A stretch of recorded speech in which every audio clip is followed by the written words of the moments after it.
If someone had told me that one day I'd sit alone in an ER waiting room while my 6-year-old son was being prepped for emergency surgery, as my family was out getting their hair done and arguing over an $8,000 wedding dress, I would have laughed. I used to believe family was the safest place in the world. But I learned the hard way that sometimes the people who call you sweetheart are the same ones who'll drain your bank account and your soul, all in the name of family. My name's Claire Bennett.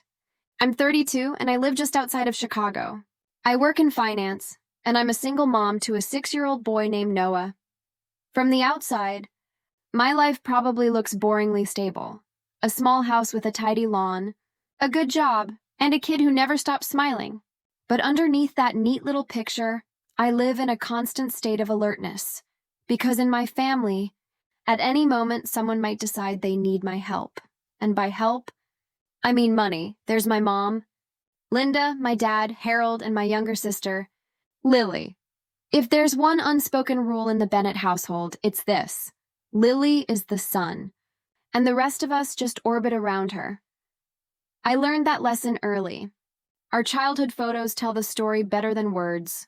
Lily in her pink ballet costume, my parents on either side beaming with pride. And me, off to the side holding the camera, because it was always my job to capture the family's happy moments. When I got my acceptance letter to the University of Chicago, I was so proud I cried. My mom just stirred her coffee and said, "Claire, honey, we really don't have that kind of money. You should look for more scholarships or maybe pick a cheaper school. We still need to save for Lily. She's going to need more help." I didn't understand what more help meant then. But later, when Lily switched majors 3 times, across 3 different universities, while my parents cheerfully footed every bill, I got it. Meanwhile, I worked 30 hours a week while studying full-time, took out loans, and graduated on my own. By 22, I had a job as a bank teller and a mountain of student debt. I rented a tiny studio, packed my lunches, and saved every cent I could. When I called home to tell my parents about my first promotion, my mom said, "Oh, that's great, honey. But we're helping Lily move into her new apartment this weekend. Can I call you back?" That was our rhythm for years. Me, the responsible one, and Lily, the golden child. When I got pregnant with Noah, my parents were thrilled, mostly because they assumed my husband at the time, James, would take care of me. He didn't. By the time Noah was 2, our marriage had collapsed, and I was raising him alone. Still, I was proud of the life I'd built. Modest, stable, disciplined. Noah was born with a mild heart murmur and needed regular checkups, but we managed. Every budget spreadsheet, every overtime shift, every skipped vacation, all of it was for him. My family, though? They only called when they needed something. When Lily maxed out her credit cards, $10,000 in debt, my mom called me crying. "Sweetie, she's terrified of the debt collectors." "You're so good with money, can you help her?" So I did. I made payment plans, paid the first few months myself, and got her back on track. Each time they promised it was the last time, and each time they called again. Over the years, I quietly accepted my role, the fixer, the provider, the dependable one. But nothing prepared me for what happened the day Noah's appendix nearly burst. It was a regular Wednesday morning. I was making his lunch, turkey sandwich, apple slices, a little cookie, when he walked in pale and holding his stomach. "Mommy, my tummy really hurts." At first, I thought it was a stomach bug, but 20 minutes later, he was curled up on the couch, crying and pointing to his right side. My instincts screamed appendicitis. I grabbed my keys and drove straight to Memorial Hospital. Within an hour, the doctor confirmed it. Emergency surgery.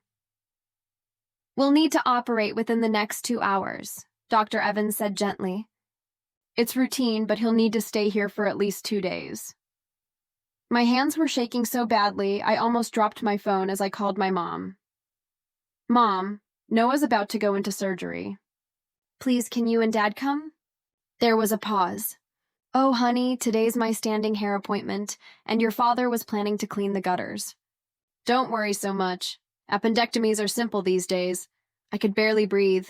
Mom, your grandson is having emergency surgery. We'll see what we can do, Claire. Don't be dramatic. I hung up and called Lily. No answer. I texted. Nothing. As they wheeled Noah away, I sat in that sterile waiting room watching other families gather together. Grandparents comforting siblings, friends bringing coffee. I was alone. 2 hours later, Dr. Evans came out smiling. The surgery went perfectly. We caught it in time. I thanked him through tears. I texted my parents and Lily the good news. My mom sent a thumbs up emoji. My dad wrote, "Good. Tell the little guy we love him." Lily didn't reply. That night, sitting beside Noah's hospital bed, I whispered, "You're so brave. Sweetheart." He blinked sleepily and asked, "Is Grandma coming tomorrow?" I swallowed hard. "Maybe, buddy." We both knew the answer. When he finally fell asleep, I cried quietly, not from fear, but from realization. My son had no real family but me, and maybe I didn't either. The next morning, while flipping pancakes for him at home, I got a new message from Mom. For a split second, I hoped she was checking in. Then I read it. Lily needs $8,000 for her Vera Wang wedding dress. It's a once-in-a-lifetime opportunity, and the boutique needs a deposit today. Family supports family. Can you transfer it now? I stared at my screen, numb. Just 36 hours after my son's emergency surgery, and they were asking for money. That was the moment I realized. The word family in their dictionary had nothing to do with love. I didn't reply right away. Noah was sitting at the kitchen table, his little face still pale from the hospital, eating his pancakes slowly. He looked up at me. "Is that Grandma?" he asked. I forced a smile. "Yeah, buddy." She says, "Hi. Eat up." After I tucked him into the couch with his Legos, I looked back at my phone. 3 more messages had come in. From Mom, from Dad, from Lily. "Did you see my text about the dress? Your sister's boutique closes at 5. We need the deposit today. You're the only one with money to spare, Claire. Don't be selfish." There it was again, that word. Selfish. The word they always used when I dared to set a boundary. My pulse pounded in my ears.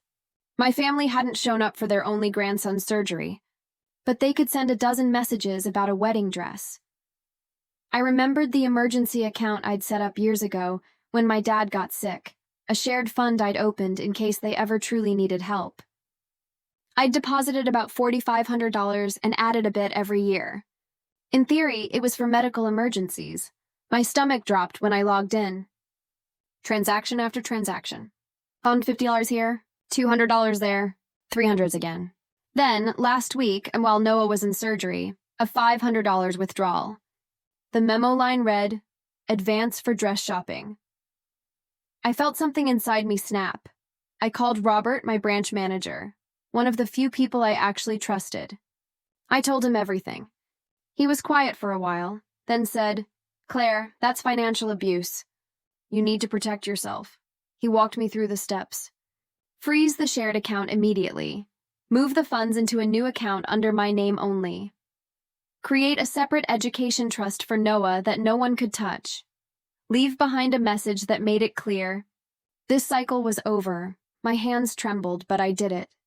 I transferred $2 to Lily's account with the note, "Buy a veil. This is all you'll ever get after abandoning my son." Then I hit freeze account. A single click, but it felt like cutting off an umbilical cord that had been choking me for years. The next morning, my phone lit up with notifications before I even had my first coffee. 6 missed calls from Mom, 4 from Dad, 12 texts from Lily. I played the first voicemail, my mother's voice, sharp and indignant. "Claire Elizabeth Bennett. What is this? $2? The boutique needs the deposit today. Stop this nonsense and fix it immediately." The second one was colder, angrier, my father's voice. "You've lost your mind. You don't freeze family accounts. You don't punish your family. You've always thought you were better than us because you work in finance. Don't forget who raised you." I muted my phone and kept working. At 10:30, my assistant knocked on my office door. "Claire, There's a woman out here, says she's your mom. She's really upset. Should I let her in? I exhaled slowly. Yeah, let her in. And please, no interruptions for the next 20 minutes. The door swung open. Mom came in red-faced, shaking with fury. How dare you freeze that account? Your father went to withdraw money for the dress and the teller said it was locked. You had no right.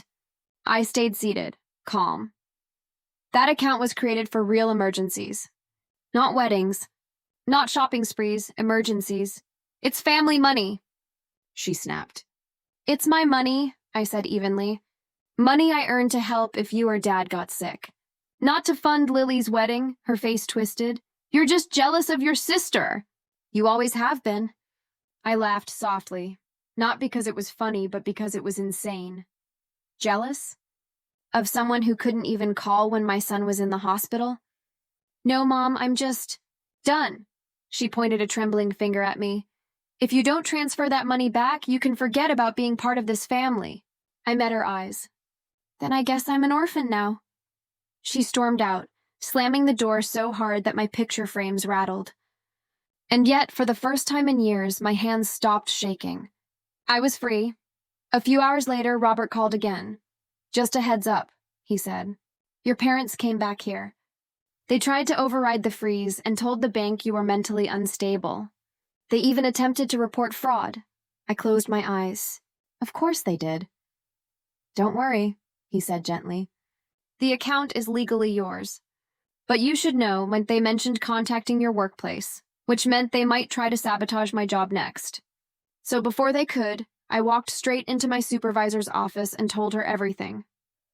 Sandra listened quietly, then said, If they call, I'll handle it.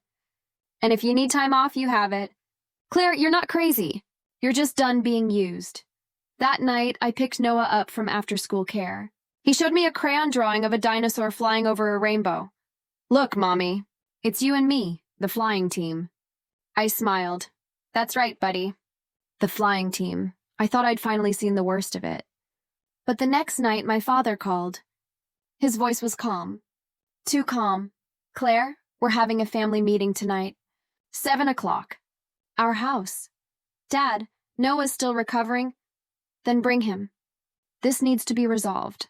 Now. I didn't bring Noah. I left him with Mrs. Green, our retired neighbor. When I dropped him off, she squeezed my hand. If things get ugly, text me the word cookies. I'll call the police, I smiled. Thanks, Mrs. Green. I think I'll be fine. Walking into my parents' house felt like stepping into a courtroom.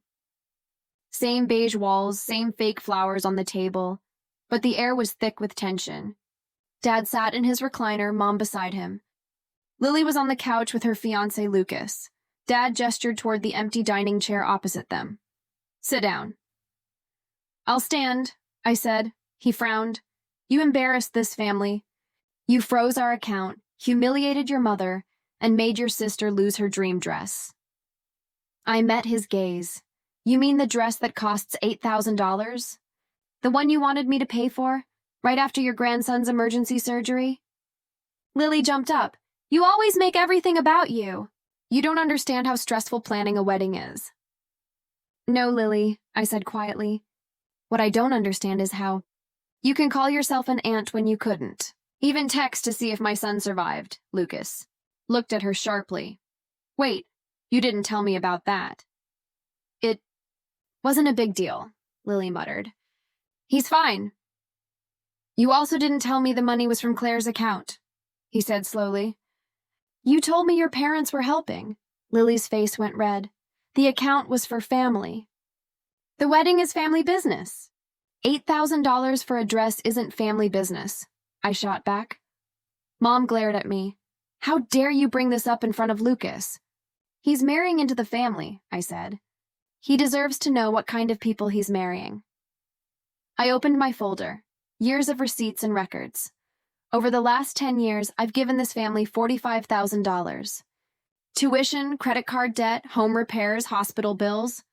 I never asked for it back. But when my son needed you, none of you showed up. Not once. The room went silent. Dad looked away. Mom blinked fast, trying to hold tears that weren't really for me. Lucas finally spoke, voice low. Claire, I had no idea. For what it's worth, I think you're right. I nodded. Thank you. I'm not asking anyone to agree. I'm just done being your bank. As I turned to leave, Mom shouted, "If you walk out that door, don't ever come back." I didn't even pause. You made that choice long before I did, Mom. Driving home that night, I felt lighter. For years, I'd been their safety net. But the truth was, they'd been my cage.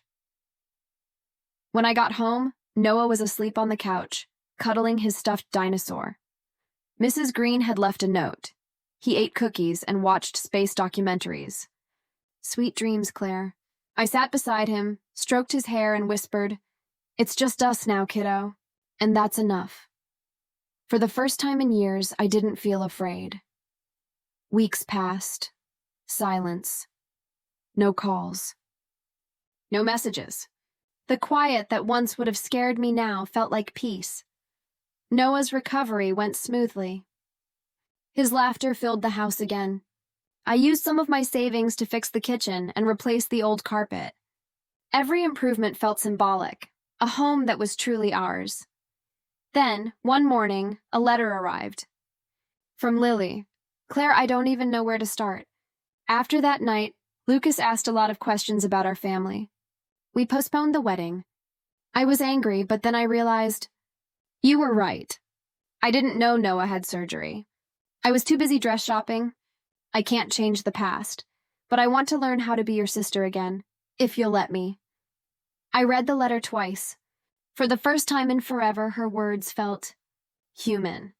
I didn't reply right away, but that night I slept better than I had in months. A week later, another envelope came. This one addressed to Noah. A birthday card. From my parents. Inside was a $50 toy store gift card and a note. "We love you. Hope to see you soon. No guilt. No conditions. Just a small olive branch. Mommy, Grandma says I can buy a new dinosaur." Noah squealed. "Can we go see them?" "Maybe next week for ice cream," I said. "Just ice cream, okay?" Okay, I was cautious. But maybe, just maybe, people could change if you stopped letting them use you.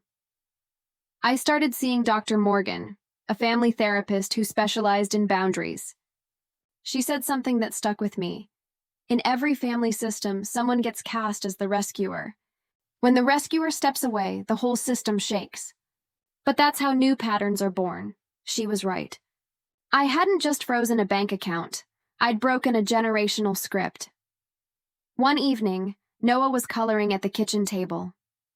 "Mom," he said, "is it bad to say no to someone you care about?" "Why do you ask?" "Joey wanted my new toy and I said no. He called me selfish." I smiled, my throat tightening. "No, sweetheart.